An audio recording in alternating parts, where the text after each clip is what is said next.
সমস্ত কথাগুলো আমরা তুলে ধরেছি। তারপরে প্রশ্ন উত্তরের পালা। বাহরাইন বিশ্ববিদ্যালয়ের অর্থনীতি বিভাগের প্রফেসর মাইক নিয়ে আমারে বললেন, বাংলাদেশে কি মুসলমান নাই? 7 সমুদ্র 13 নদীর পার থেকে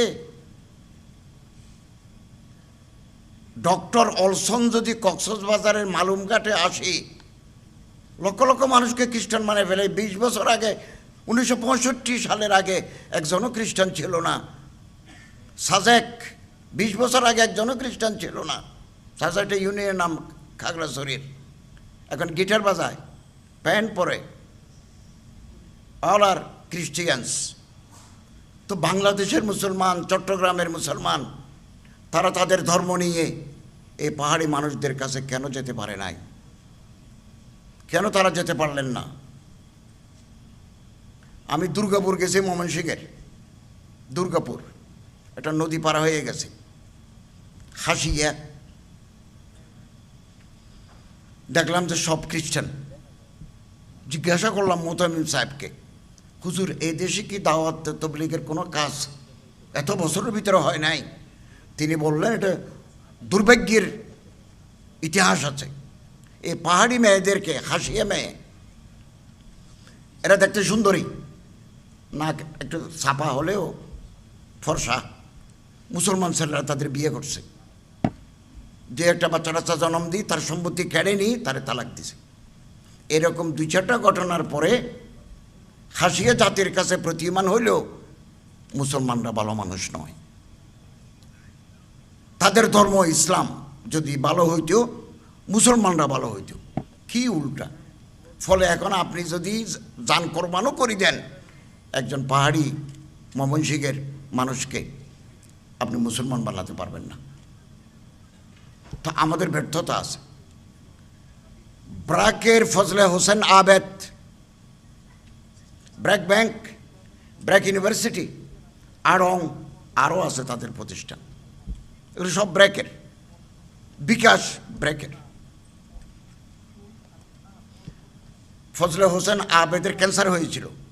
মারা যাওয়ার আগে তিনি বিদেশ থেকে ডলারে বেতন দিয়ে একটা কনসালটেন্ট এনেছিলেন, যে আমি মারা যাওয়ার পরে আমার এই প্রতিষ্ঠান পৃথিবীর শেষ দিন পর্যন্ত কিভাবে চলতে পারে, আমার পরিবারের সদস্যরা যাতে দখল করতে না পারে, কোনো ট্রাস্টি মেম্বার যাতে দখল করতে না পারে, কি সিস্টেমটা করলে এই প্রতিষ্ঠান বেঁচে থাকবে, এরকম কনসালটেন্ট এনে তিনি একটা ফর্মুলা করে দিয়েছেন। এখন জিল্লুর হোসেন তত্ত্বাবধায়ক সরকারের উপদেষ্টা, তিনি এখন চেয়ারম্যান। আমরা এনজিও করলে খেয়ানতের প্রশ্ন আসে, এহসানেস কোথায়? আজকে আপনি একটা সমিতি করলেন মোতারবা ভিত্তিতে, কালকে সেখানে মারামারি দিয়েছেন। চট্টগ্রামে একটা প্রতিষ্ঠান ওলামাদের, তারা গাড়ি নিয়ে পাউরুটি, সোনাচুর, বিস্কিট মানুষের দোকানে দোকানে দিতেন। এই দিন শুনলাম বন্ধ। এখানে তো আমাদের খামি আছে, আমাদের আত্মসমালোচনা করা দরকার। একজন মুসলমান যদি মুসলমান বানাই, হিন্দু, বৌদ্ধ, খ্রিস্টান বানাই, সে হয়ে যায় ফকির, ভিক্ষুক। আমি মসজিদের খতিব 16 বছর চট্টগ্রাম শহরে। আমি চাঁদা তুলে দিই, একজন মুসলমান আপনারা কিছু চাঁদা দেন, দইয়ের ব্যবসা করবে, তো তার ফকির বানিয়ে ফেলিলাম। There is no program, consolidated program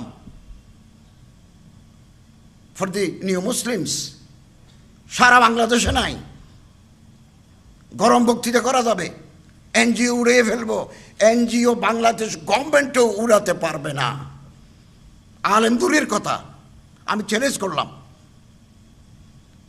parallel government, NGO versus government, বর্তমান গভর্নমেন্ট অথবা আগের গভর্নমেন্ট, প্যারালাল গভর্নমেন্ট তারা। আমরা আন্দোলন করে এনজিও বন্ধ করব, এগুলো আকাশ কুসুম কল্পনা মাত্র। আপনারা আমার একটা চাকরি দেন,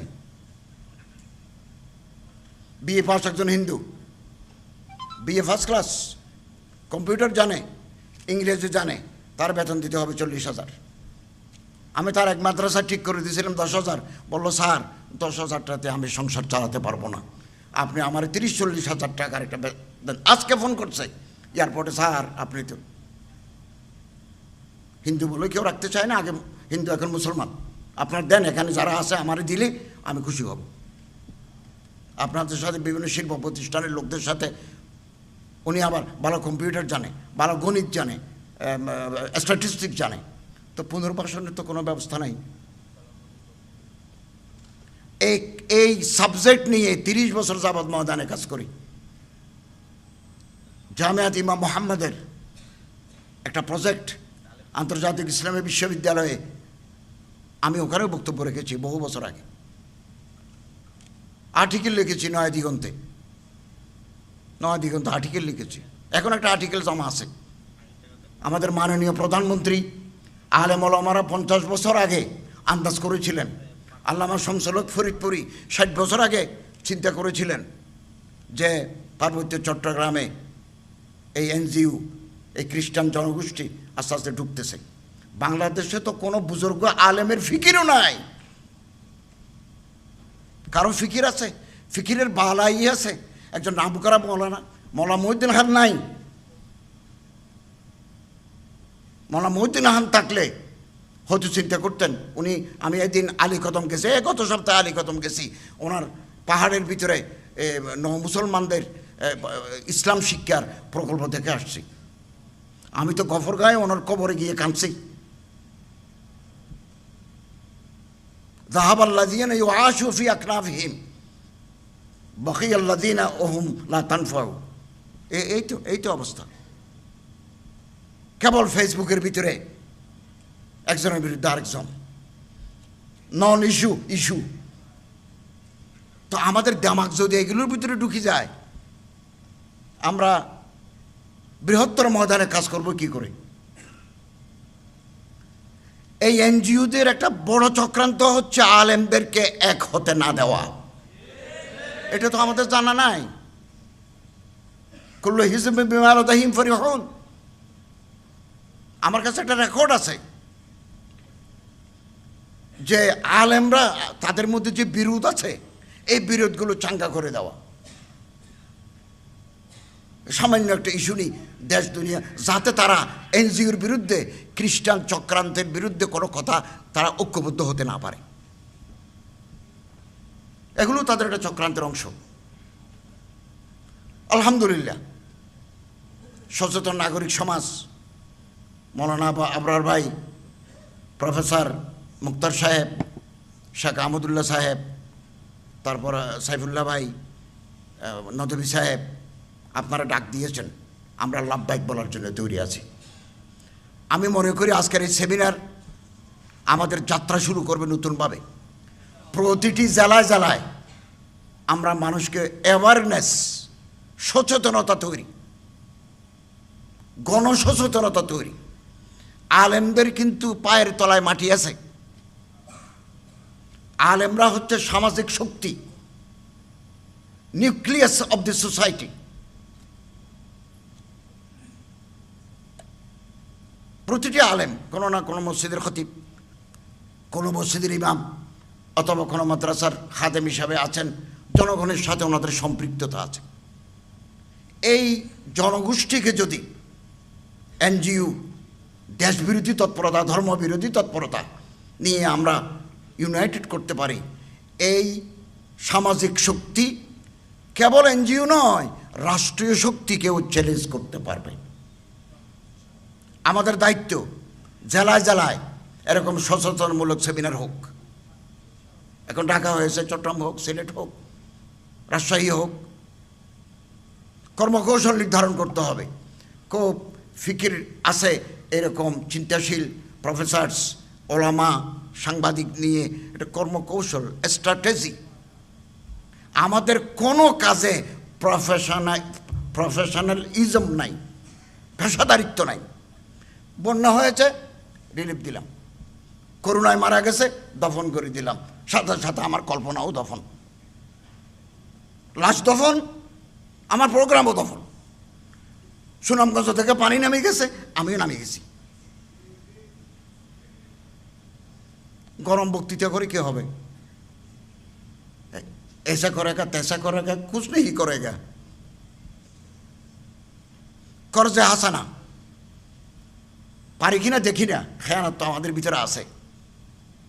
কর্জে হাসানাদি ক্ষুদ্র ঋণের মাধ্যমে ব্র্যাক এবং গ্রামীণ এদেশের মানুষকে সুদের সাথে সম্পৃক্ত করে দিয়েছে, আমরা জানি। কিন্তু আমার মা, আমার বোন, তার তো গাভী দরকার, তার তো ছেলে মেশিন দরকার, তার তো পেটে ভাত দরকার। আমার ওয়াজে তার পেট ভরবে না। ওরা কর্জ দিয়ে দেয়, আমি বিনা কর্জে দিতে পারি কিনা দেখি না, চেষ্টা করি না কর্জে হাসানার তহবিল করা যায় কিনা, ডর লাগে খেয়ানতের। মানব সেবা এটা আমাদের করতে হবে, আমরা করে যাচ্ছি। অনেক মানব সেবা প্রতিষ্ঠানের এনজিও ব্যুরোর লাইসেন্স নাই, আপনার কালকে নিষিদ্ধ করে দেবে, নিষিদ্ধ করে দেবে। আমাদের এই দেশে বহু ইসলামিক এনজিও কাজ করে যাচ্ছেন, কিন্তু তাদের এনজিও ব্যুরোতে রেজিস্ট্রেশন নাই। ডক্টর আহমদ সাদেক, আপনাদের মনে আছে, এই দেশে এক সময় দক্ষিণ আফ্রিকা থেকে এসে কোরআনের তালিম দিতেন বস্তিবাসীদেরকে। বস্তিতে যে সমস্ত শিশুরা থাকে তাদেরকে কোরআনের তালিম দিতেন। দুর্ভাগ্য, এই দেশ থেকে তাকে তাড়ানো হয়েছে। আমরা ডক্টর আহমদ সাদেকের পাশে দাঁড়াতে পারি নাই। এবং এই এনজিও গোষ্ঠী ব্র্যাক ইউনিভার্সিটি, অবাক করা কথা, আমাদের সংস্কৃতি, আমাদের তাহজিব, আমাদের তমদ্দুন একেবারে শেষ করে দেওয়ার জন্য ব্র্যাক আদা জল খেয়ে মাঠে নেমেছে।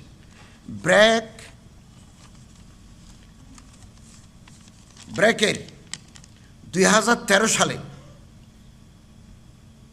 ওপেন সোসাইটি ফাউন্ডেশন নামে $1 বিলিয়ন $100 কোটি একটা তহবিল গঠন করেছে। পৃথিবীর 12টা ইউনিভার্সিটি, 12টা বিশ্ববিদ্যালয়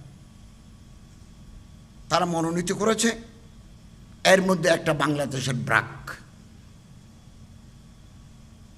এবং যৌন প্রজনন স্বাস্থ্য,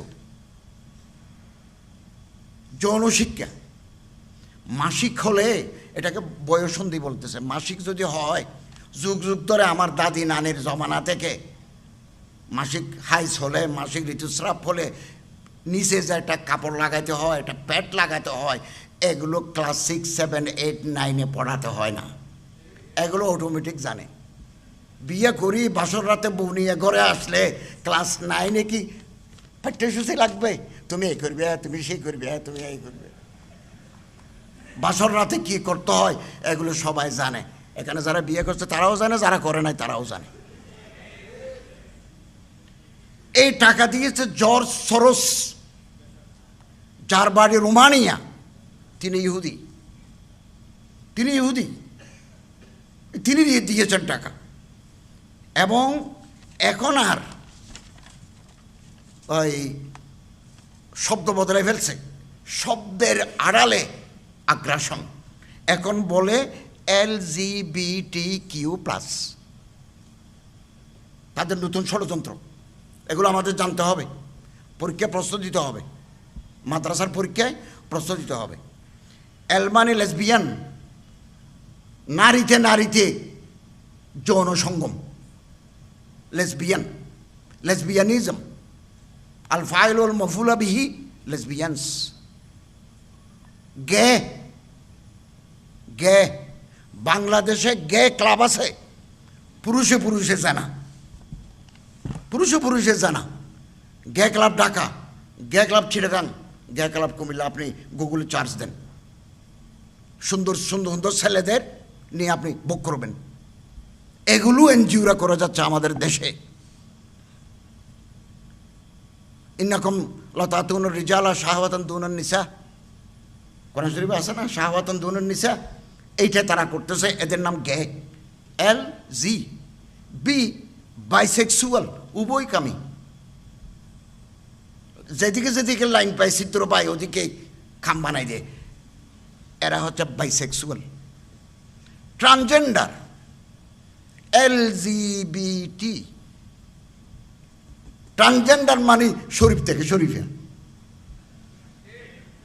এই ব্র্যাক বিশ্ববিদ্যালয়ের এক ছাত্রী হুসিমিন, ছাত্র ছাত্র ও ও ও হুসিমিন, আরেকজন আছে। হুসিমিনের ছবি দেখলাম।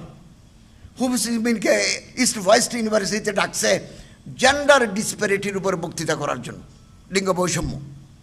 ছাত্ররা আলহামদুলিল্লাহ, আমরা যাদের কলেজে পড়াই, আমরা যারা বিশ্ববিদ্যালয়ে পড়াই, আমি ইন্টারন্যাশনাল ইসলামিক ইউনিভার্সিটিতে পড়াই, ওলুমুল কোরআন দারাসাতুল ইসলামিয়াতে পড়াই, ফার্মেসিতে পড়াই, টেলিকমিউনিকেশনে পড়াই, জিরি মাদ্রাসায় হাদিস পড়াই। তা আমাদের বিচরণ সব জায়গায়। কলেজে প্রফেসরি করেছি 26 বছর।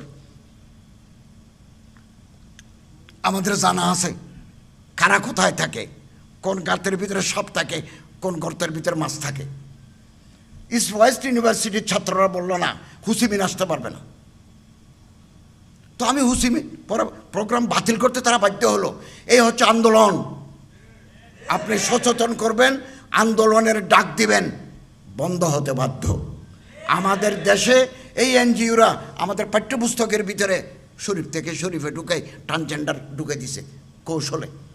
ডারউইনের বিবর্তনবাদ ঢুকে দিছিল।